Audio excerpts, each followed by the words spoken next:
All right, stop paying debt collectors. Before you pay a debt collector, what you need to know, you need to look up what is the statute of limitation for, let's say you have credit card debt and a debt collector is calling you. So what is the statute of limitation for collecting credit card debt in my state? Your state could be New York, Georgia, Florida, whatever state you live in. You want to make sure you look up the statute of limitations. So let's say now that the debt has passed the statute of limitations.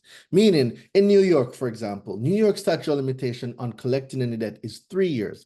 So if the credit card debt or whatever debt they're attempting to collect has passed 3 years, the statute of limitation has passed. Now, when you invoke a cease and desist, so you want to combine a statute of limitation with a cease and desist. So when you invoke the statute of limitation, letting them know that you know that the debt has passed its statute of limitations, and you invoke a cease and desist, at the same time, what you do now is you literally tie the hands of the debt collector. When you invoke a cease and desist, as per 15 U.S.C. 1692 CC, a debt collector, when a consumer, when you in writing refuse to pay a debt or tell the debt collector to cease further collection activities or to stop calling you, basically, a debt collector has only one of 3 responses to give to you. The first response is to say, hey, we're going to stop all collection activities.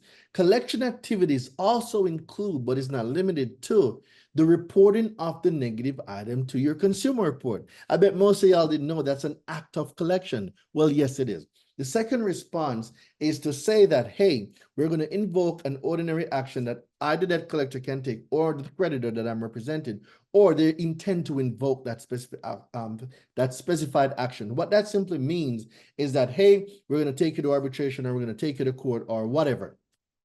Now, when an item has passed or when a debt has passed the statute of limitation, they cannot take you to court. They cannot threaten to sue you. So the only other option they have is to cease all communication. And remember, communicating is also in the form of writing, and that's reporting the item to your consumer report. So any collection that you have that has passed the statute of limitations, you want to use this letter below to get that debt completely deleted from your consumer reports.